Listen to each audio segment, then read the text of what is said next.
નમસ્કાર મિત્રો, સ્વાગત કરું છું આપણી આ યુટ્યુબ ચેનલમાં.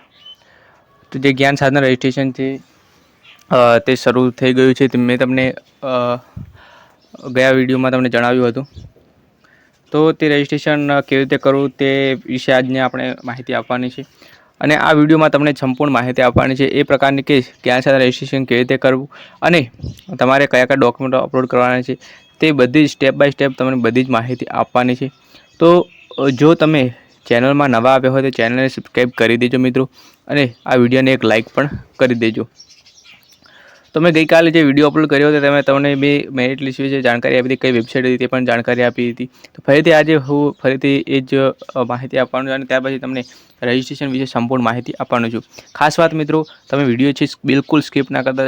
તમે સ્કીપ કરશો તો તમને બધી માહિતી નહીં મળે, કારણ કે હું જે પણ બોલું છું તે તમે ધ્યાનથી સાંભળજો. પછી તમે કોમેન્ટમાં જણાવશો, પ્રશ્ન કરશો. તમારા પ્રશ્ન વ્યાજબી છે, પરંતુ તમે ધ્યાનથી નહીં સાંભળો તો તમને એ જ ખબર નહીં પડે. એટલા માટે તમે વિડીયો ધ્યાનથી સાંભળજો અને તમારે રજિસ્ટ્રેશન કેવી રીતે કરવું તે પણ હું તમને સ્ટેપ બાય સ્ટેપ સમજાવું છું. તો મિત્રો, વિડીયો થોડો લોંગ થઈ શકે છે, એટલા માટે તમે વિડીયો સ્કીપ ના કરશો. તો મિત્રો, આપણે વિડીયો શરૂ કરીએ છીએ.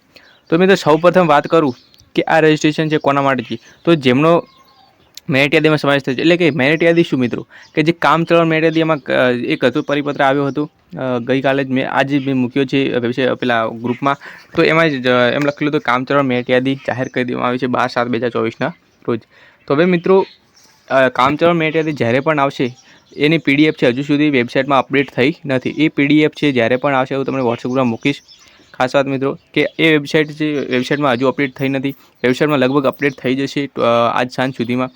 તો મિત્રો, તે પહેલાં હું તમને જણાવું કે જેમને રજિસ્ટ્રેશન કરવાનું છે તે કયા વિદ્યાર્થીઓ કરવાનું છે, કે જેમને 60 ઉપર માર્ક્સ આવે છે તેવા તમામ વિદ્યાર્થીને રજિસ્ટ્રેશન કરવાનું રહેશે. તો હવે મિત્રો, બીજી વાત એ કે હું તમને અહીંયા રજિસ્ટ્રેશન કેવી રીતે કરું તેની વાત કરું. તો સૌપ્રથમ તો મિત્રો, તમારે ગૂગલ કોઈપણ બ્રાઉઝર ઓપન કરવાનું છે અથવા ગૂગલ ઓપન કરવાનું છે. ગૂગલ ઓપન કર્યા પછી તમારે સર્ચ કરવાનું છે GSSY. આ પ્રકારનું તમારે સર્ચ કરવાનું GSSY, ત્યારથી GUJ.in કરવાનું છે. આટલું કર્યા પછી તમે અહીંયા તમારે સર્ચ કરીને તમે આ પ્રકારનો તમારો ઓપ્શન આવશે. તો તમારી જે પહેલી જ વેબસાઇટ છે GSSY GUJ, એના પર ક્લિક કરવાનું રહેશે. એના પર ક્લિક કરશો એટલે મિત્રો આ પ્રકારનું આખું પેજ જે ઓપન થઈ જશે. હવે તમે જોઈ શકો તમે સ્કૂલ લિસ્ટ ના જોઈએ તો સ્કૂલ લિસ્ટ પણ અહીંયાથી જોઈ શકશો મિત્રો. તો મિત્રો, આટલું કર્યા પછી તમે જોઈ શકો છો ઓપ્શન આવે છે મુખ્યમંત્રી જ્ઞાન સાધના મેરિટ સ્કોલરશિપ. અહીંયા લખેલું છે મુખ્યમંત્રી જ્ઞાન સાધના મેરિટ સ્કોલરશિપ. બીજી વાત એ મિત્રો, કે જે CET બેઝ સ્કીમ હતી, જે કોમન એન્ટ્રન્સ ટેસ્ટની જે હતી ધોરણ 5ની, તો તેમનું હજુ સુધી રજિસ્ટ્રેશન ચાલુ થયું નથી. એ તમે જોઈ શકો છો જગ્યા ખાલી છે. ત્યાં આજ સાંજ સુધીમાં રજિસ્ટ્રેશન છે તેનું પણ ચાલુ થઈ જશે, એટલે તમે ચિંતા ન કરતા. વિદ્યાર્થી રજિસ્ટ્રેશન માટે ફક્ત આજ જ્ઞાન સાધનાનું કરવાનું છે. તો મુખ્યમંત્રી જ્ઞાન સાધના મેરિટ સ્કોલરશિપમાં રજિસ્ટ્રેશન કરવા માટે તમારે શું કરવાનું છે? સૌપ્રથમ તમારે વિદ્યાર્થી રજિસ્ટ્રેશન 2024 લખેલું છે, અહીંયા તમને જોવા મળશે. આમાં લખેલું છે વિદ્યાર્થી રજિસ્ટ્રેશન 2024. તેના પર તમારે ક્લિક કરવાનું રહેશે. હવે રજિસ્ટ્રેશન કરવા માટે મિત્રો તમારી જોડે શું હોવું જોઈએ? તો તમને જણાવી દઉં કે તમારો આધાર આંકડાનો જે UDAS કોડ છે, આધાર ડાયસ નંબર છે, તે હોવો જોઈએ. તમારી જોડે મોબાઈલ નંબર હોવો જોઈએ. મોબાઈલ તમારી જોડે હોવો જોઈએ, કારણ કે OTP તેમાં આવશે. તો મિત્રો, અહીંયા તમે જ્યારે પણ CTS ID, એટલે કે અહીંયા તમે લખેલું છે CTS ID લખ્યું છે. ઘણા વિદ્યાર્થીઓને સવાલ CTS ID એટલે શું? તો મિત્રો, CTS ID એટલે તમારો જે આધાર આંકડાનો UDAS કોડ છે, અથવા આધાર ડાયસ નંબર કહેવાય, આધાર આંકડાનો UID નંબર, તે તમારો CTS ID છે. તો આ CTSનું ફૂલ ફોર્મ શું થાય મિત્રો? તો ચાઇલ્ડ ટ્રેકિંગ સિસ્ટમ, આ એનો મતલબ થાય છે. તો હવે આટલું કર્યા પછી તમારે આધાર ડાયસ કોડ જે પેસ્ટ કરી દેવાનો છે. અહીંયા તમે જ્યારે પણ આધાર આંકડાનો ડાયસ કોડ તમે ફિલ કરશો તે ઓટોમેટિકલી તમારું નામ છે અહીંયા શો થઈ જશે. તમે જેવું સર્ચ ઉપર ક્લિક કરશો, જે અહીંયા તમે બ્લુ કલરનું તમને દેખાય છે ચોરસ, તેના પર ક્લિક કરશો તો ઓટોમેટિકલી તમારે અહીંયા નામ પણ તમારું અહીંયા આવી જશે. તમારે ફિલ કરવાનું રહેશે. ત્યાં પછી તમારો ડેટ ઓફ બર્થ પણ આવી જશે. ત્યાં પછી તમારો મોબાઈલ નંબર છે તમારે લખવાનો રહેશે. જો મોબાઈલ નંબર આવે તો, જો તમારો મોબાઈલ નંબર એ ના હોય, જો આવે બાય ચાન્સ, તમારો મોબાઈલ નંબર ફરીથી અહીંયા નાખીને તમારે એ ઓપ્શન જોવા મળશે. મોબાઈલ નંબર નાખીને તમે ગેટ OTP પર ક્લિક કરશો એટલે OTP આવશે. એ OTP તમારે અહીંયા ફિલ કરવાનો રહેશે. એ OTP અહીંયા ફિલ કરશો એટલે વેરીફાઈ OTP પર તમારે ક્લિક કરવાનું રહેશે. વેરીફાઈ OTP કર્યા પછી મિત્રો એક તમારે પાસવર્ડ ક્રિએટ કરવાનો છે. હવે પાસવર્ડ બનાવવા માટે શું કરવાનું છે? તમારે શું પાસવર્ડ બનાવવો છે હું તમને કહી દઉં. તમારી રીતે જો બનાવી દેજો, પરંતુ હું તમને એક ઉદાહરણ આપું તો તમારું એક નામ, તમારું જે પણ હોય, ઉદાહરણ તરીકે જે પણ તમારું નામ હોય તે નામ અને તમારે @ કહી દેવાનું છે. એ તમારું XYZ તમારું જે નામ હોય એ, ત્યાર પછી @ કરીને તમારે એ જન્મ તારીખ છે ફિલ કરાવી દેવાની છે. જન્મ તારીખ નાખીને તમારો પાસવર્ડ બની જશે. તમારે જે પણ જન્મ તારીખ હોય તે રાખજો, એટલે તમારો પાસવર્ડ છે યાદ રહે. તમારું નામ @ કહીને તમારો જન્મ તારીખની જે સાલ છે તે રાખવાની છે, એટલે તમને પાસવર્ડ તમને યાદ રહે. એટલા માટે પાસવર્ડ અને કન્ફર્મ પાસવર્ડ એટલે કે એનો એ જ પાસવર્ડ નાખીને તમારી આ જે બ્લુ કલરનું જોવા મળે છે રજિસ્ટ્રેશન લખેલું, તેના પર તમારે ક્લિક કરવાનું રહેશે. તેના પર ક્લિક કરશો એટલે તમારું રજિસ્ટ્રેશન છે સફળતાપૂર્વક થઈ ગયું એવો મેસેજ આવશે. હજુ રજિસ્ટ્રેશન પૂરું થયું નથી મિત્રો, રજિસ્ટ્રેશન પૂરું થયું નથી. ત્યાર પછી તમારે અહીંયા લોગિન માટે અહીંયા ક્લિક કરો તેવું લખેલું છે, તેના પર તમારે ક્લિક કરવાનું રહેશે. બીજી વાત એ કે જો તમને રજિસ્ટ્રેશન કરતાં ના ફાવે, તો તમે આપેલ નંબર પર ઓનલાઈન ઘરે બેઠા રજિસ્ટ્રેશન કરાવી શકો છો. તો અમે તમને રજિસ્ટ્રેશન કરી આપીશું. આ જે વોટ્સઅપ નંબર દેખાય છે તમારે ફક્ત ને ફક્ત મેસેજ કરવાનો રહેશે, ફોન કરવાનો રહેશે નહીં. વોટ્સઅપમાં મેસેજ કરશો એટલે તમને તમારું જે રજિસ્ટ્રેશન છે કરી આપીશું. તમારે એમ લખવાનું છે હાય કરીને તમારે જ્ઞાન સાધના રજિસ્ટ્રેશન એવું લખવાનું છે મેસેજમાં.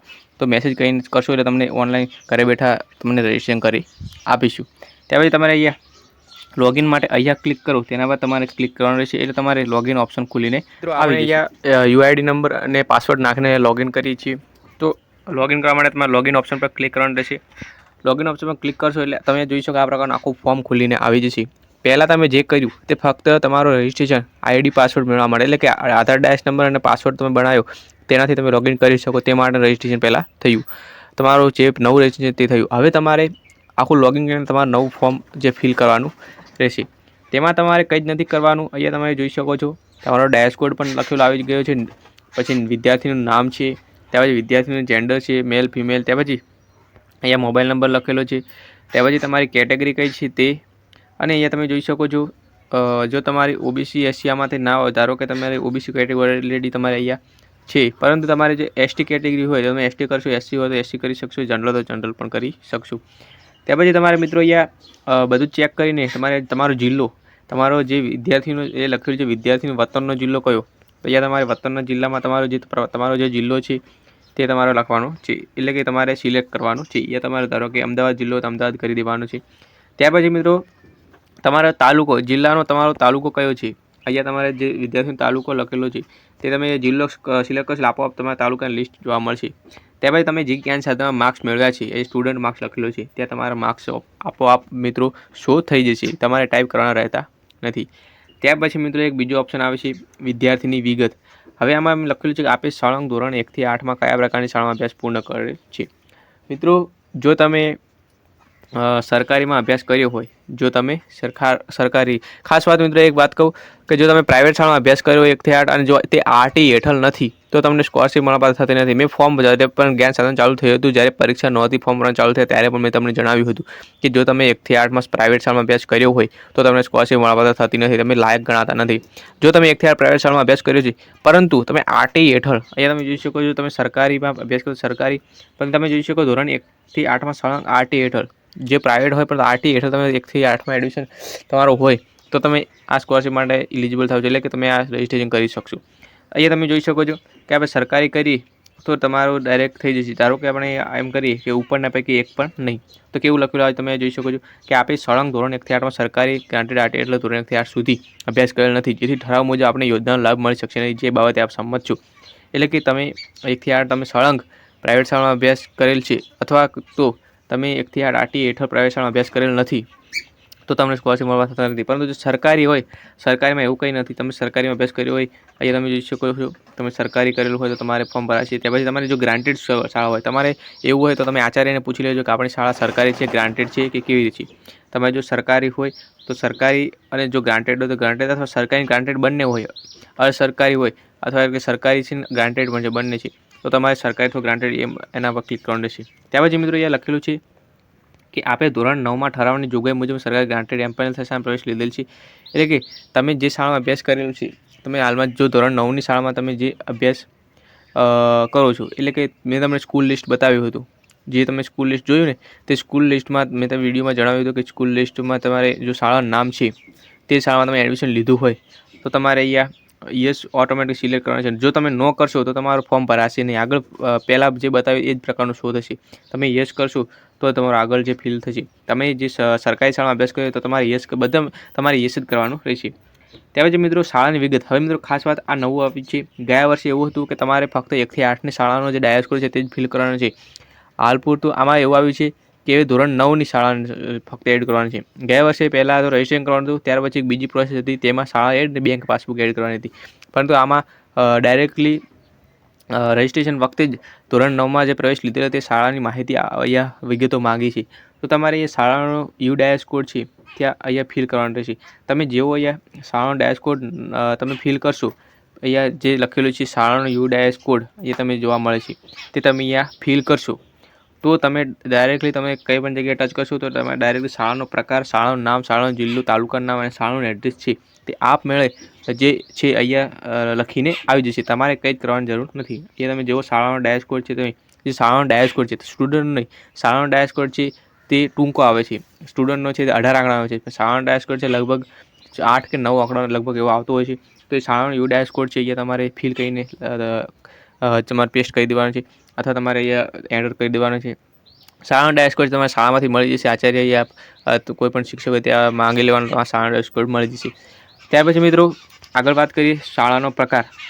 એ બધું જ છે ઓલરેડી. એ તમે ડાયસ કોડ ફિલ કરશો એટલે ઓલરેડી બધું જ આપોઆપ બધું છે ટાઈપ થઈ જશે. તમારે કંઈ જ કરવાનું રહેતું નથી. હવે મિત્રો ખાસ વાત અહીંયા ડોક્યુમેન્ટ. અહીંયા શું લખેલું છે? ડોક્યુમેન્ટ લાગુ પડતા આધારો અપલોડ કરવા. હવે મિત્રો આ વિદ્યાર્થી છે તેને આમાંથી એક પણ ડોક્યુમેન્ટ લાગુ પડતું એટલે અહીંયા ડોક્યુમેન્ટ ઉપર આપણે સિલેક્ટ કરીએ છીએ, ચૂઝ ફાઇલ ઉપર ક્લિક કરીએ છીએ તો થતું નથી, કારણ કે વિદ્યાર્થીને લાગુ પડતું નથી. કારણ કે જો વિદ્યાર્થી છે તે ઓબીસી કેટેગરીનું છે. જે SC ST કેટેગરી હોવાના કિસ્સામાં જાતિનો દાખલો ફરજિયાત અપલોડ કરવાનો છે. જો તમે SC ST કેટેગરીમાં આવો છો તો જ તમારે જાતિનો દાખલો છે અપલોડ કરવાનો રહેશે. જાતિનો દાખલો છે તે તમારે અપલોડ કરવાનો છે. તે મિનિમમ 5 MBની સાઇઝ હોવી જરૂરી છે. JPG, PDF અથવા JPG તમે ગમે તેમાંથી તમે આ છે અપલોડ કરી શકો છો. ત્યાર પછી આવકનો દાખલો. હવે આવકનો દાખલો કોને અપલોડ કરવાનો? તો RT હેઠળ જેમણે એડમિશન લીધું છે, જેમણે RT હેઠળ એડમિશન લીધેલ હોય તેવા બધા જ વિદ્યાર્થીઓને આવકનો દાખલો અપલોડ કરવાનો રહેશે. અહીંયા શું લખેલું છે? RTની કેટેગરી નંબર 8, 9, 11, 12, 13 માટે સરકારના સક્ષમ સત્તાધિકારી દ્વારા માન્ય કરેલ આવકનો દાખલો ફરજિયાત અપલોડ કરવાનો રહેશે. હવે RT કેટેગરી મુજબ તમે જો અભ્યાસ કર્યો હોય તો તમારે છે એ તમે જોઈ શકો. આપણે ધોરણ 1માં જો તમે RT લખેલું હોય, એ RT કર્યું હોય તો તમે અહીંયા જોઈ શકો છો. બીજું એક માહિતી આવે છે કે RTનો પ્રકાર પસંદ કરો. હવે તમે RTમાં ધારો કે તમે અનાથ બાળકનો લીધે RTમાં પ્રવેશ મેળવ્યો છે તો અનાથ બાળક પર ક્લિક કરવાનું છે. ત્યારે તમે જોઈ શકો છો જો તમે SC ST ના હોય તો તમે SC STના આધારે તમે RTમાં એડમિશન લીધું હોય તો એ સિલેક્ટ કરવાનું છે. અથવા તમે સામાન્ય એટલે જનરલ કેટેગરીમાં આવતા હોય અને RTમાં એડમિશન લીધું હોય તમારે એ સિલેક્ટ કરવાનું રહેશે. ત્યાર પછી તમે રહેણાંક વિસ્તાર છે તે સિલેક્ટ કરવાનું છે. ત્યાર પછી વાર્ષિક આવક પણ અહીંયા લખવાની રહેશે મિત્રો. ત્યાર પછી મિત્રો જો તમે તમારા અહીંયા મેં તમને ગિરાવાની જે કેટેગરી છે એ તમે લખેલું છે કે તમારી કેટેગરી 8, 9, 11, 12, 13 તો અહીંયા 13મા નંબરની કેટેગરી મેં તમને સિલેક્ટ કરીને બતાવી. તો 13મા નંબરની શું સામાન્ય કેટેગરીના બાળકો અપલોડ આવકનું પ્રમાણ, તો તમારે અહીંયા આવકનું પ્રમાણપત્ર અપલોડ કરવાનું છે. જે 8, 9, 11, 12, 13 કેટેગરી છે એ જે પણ 8, 9, 12, 13 કેટેગરી તમને જોવા મળે છે 8, 9, 12 આ 12 ત્યાર પછી 9, 8 તે તમને લાગુ પડતી હોય તો તમારે આવકનો દાખલો અપલોડ કરવાનો રહેશે મિત્રો. એ તમે જોઈ શકો. આટલું કર્યા પછી તમારે શું કરવાનું છે? અહીંયા તમારે ટીક માર્ક કરીને અહીંયા તમારે ટીક માર્ક કરી દેવાનું છે. ટીક માર્ક કર્યા પછી તમારે અહીંયા છે સબમિટ ઓપ્શન પર ક્લિક કરવાનું રહેશે. સબમિટ ઓપ્શન પર ક્લિક કરશો એટલે તમારું રજિસ્ટ્રેશન છે તે મિત્રો થઈ જશે. ત્યાર પછી તમારે કંઈ જ કરવાનું રહેતું નથી. ત્યાર પછી તમારે જે પણ પ્રોસેસ છે તે શાળા દ્વારા થશે. શાળા દ્વારા લોગિનમાં જઈને તેઓ ફોર્મ એપ્રૂવ કરશે અને બધું જ તમારે જે ત્યાં ફાઇનલ મેરિટ યાદી આવશે અને તમારું નામ આવશે મિત્રો. તો મિત્રો આશા રાખું છું તમને ઇન્ફોર્મેશન સંપૂર્ણ મળી ગઈ છે અને તમે ધ્યાનથી વિડીયો સાંભળ્યો છે. ફરીથી જોજો ના ખબર પડી હોય. અને જો તમને આ રજિસ્ટ્રેશન કરતાં ના ફાવે તો તમે ઓનલાઈન રજિસ્ટ્રેશન ઘરે બેઠા કરી શકો છો. મેં તમને નંબર આપી દીધો હતો તે નંબર પર. તો મિત્રો વિડીયો ગમે તો લાઈક કરી દેજો અને શેર પણ કરજો અને ચેનલ સબસ્ક્રાઈબ કરીને પણ રાખજો. તો મળે છે બીજા એક નવા વિડીયો.